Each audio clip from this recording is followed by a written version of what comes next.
আপনি বর্তমান সম্পর্কে খবর রাখেন না বলেই বর্তমানকে আপনার ভবিষ্যৎ মনে হচ্ছে, যদিও বা বর্তমান প্রেক্ষাপটে একজন মুসলিম ভালো থাকতে পারে না। বর্তমান প্রেক্ষাপট এতই খারাপ, কিয়ামতের আলামতগুলো এমনভাবে প্রকাশ হয়েছে এখন যে একজন ইমানদার মুসলিমের পক্ষে নিশ্চিন্তে থাকা আর ভালো থাকাটা খুব কষ্টকর।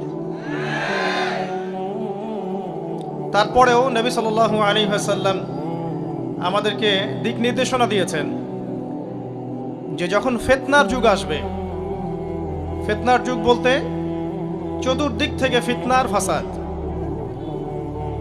ফিতনা ফাসাদ কেমন, মানে আল্লাহ রাব্বুল আলামিন কোরআনে একটা বিষয় বলছেন, সমাজ তার উল্টা চলছে, এগুলো ফিতনা।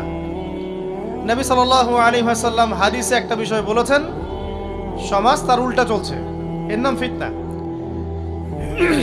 পরিবারে ফিতনা, ধর্মের মধ্যে ফিতনা, সমাজে ফিতনা, অর্থনীতিতে ফিতনা, এখন সংস্কৃতির মধ্যেও ফিতনা। তো এই ফিতনাময় পরিবেশে নবী সাল্লাল্লাহু আলাইহি ওয়াসাল্লাম বলেছেন যে কেউ যদি ঈমান এবং আমলের উপরে, মানে নবী সাল্লাল্লাহু আলাইহি ওয়াসাল্লামের আদর্শের উপরে সবর করতে পারে, টিকে থাকতে পারে, তার জন্য 50 জন শহীদ সাহাবীর নেকি হবে ইনশাআল্লাহ। তো ফিতনাময় পরিবেশে যদি সবর করা যায়, হকের উপর অটল থাকার চেষ্টা করা যায়, ইনশাআল্লাহ আপনি 50 জন শহীদ সাহাবীর নেকি পাবেন ইনশাআল্লাহ। তো প্রত্যেকটা ক্ষেত্রেই আপনি ফিতনা পাবেন। পরিবারের দিকে তাকাবেন, দেখবেন পরিবারের বন্ধনগুলো আগের মতো নাই, প্রচুর ডিভোর্স হচ্ছে, স্বামী স্ত্রীর বিচ্ছেদ প্রচুর বেড়ে গেছে।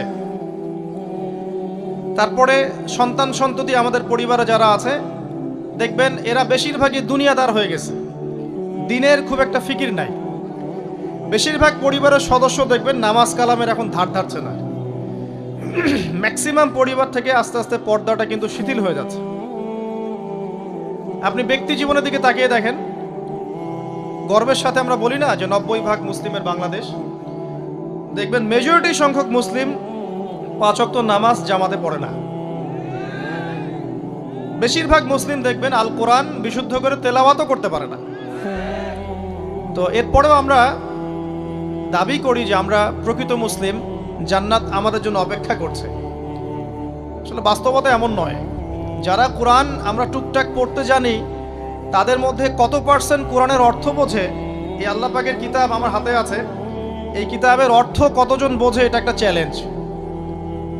যারা কোরআন পড়তে জানি আমরা, তাদের প্রতি চ্যালেঞ্জ, দেখেন তাদের মধ্যে কত পার্সেন্ট মানুষ কোরআনের অর্থ বলতে পারবে। আর অর্থটা যে জানা জরুরি, এই বিষয়টাও আমরা এখন জনগণকে বোঝাতে ব্যর্থ হচ্ছি। কোরআনের অর্থটা যে বোঝাটা জরুরি, এটা বোঝাতেও ব্যর্থ হচ্ছি। কারণ আমরা সবাই প্রত্যেক হরফে 10 নেকি পেতে চাই।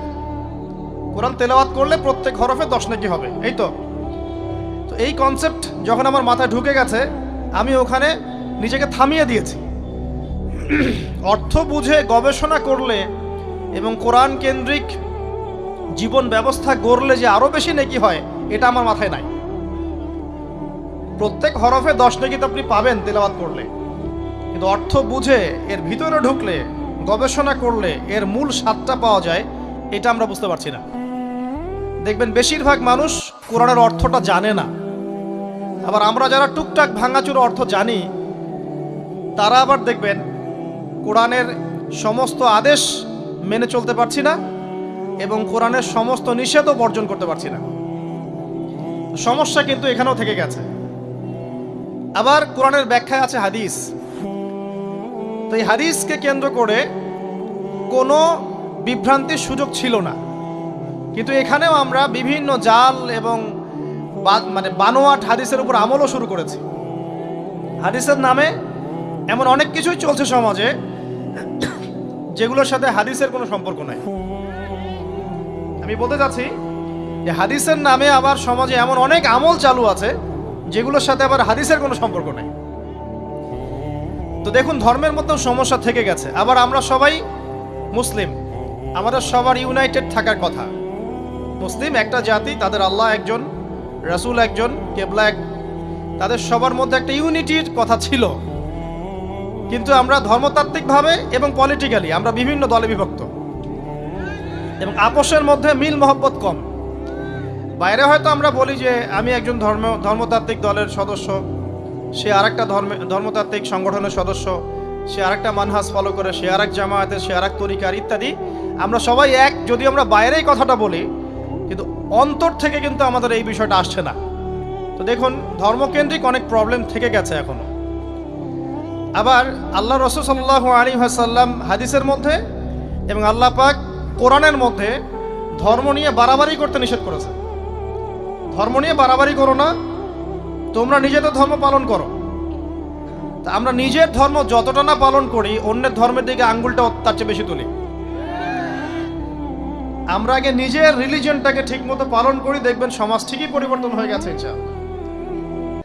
তো আমি একটা ধর্ম পালন করি বলে অন্য ধর্মের মানুষের প্রতি বিদ্বেষ পোষণ করতে হবে বা তাদের উপর ঘৃণার মনোভাব প্রকাশ করতে হবে, এটা আল্লাহ পাক শেখান নাই, তার রাসূল শেখান নাই। আল্লাহ এবং তার রাসূল কি শিখিয়েছেন?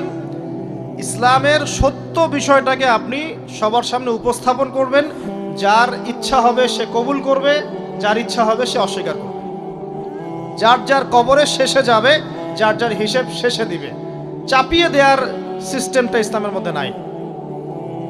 এখন আসেন, পরিবারের আপনাকে ফেতনা কিছু বললাম, অর্থনীতির জীবনে যাবেন, ব্যবসা বাণিজ্যের মধ্যে যান, দেখেন বেশিরভাগ কালোবাজারি করছে, সিন্ডিকেট করছে, মজুতদার মাপে কম দিচ্ছে, জনগণকে ঠকাচ্ছে, করছে না?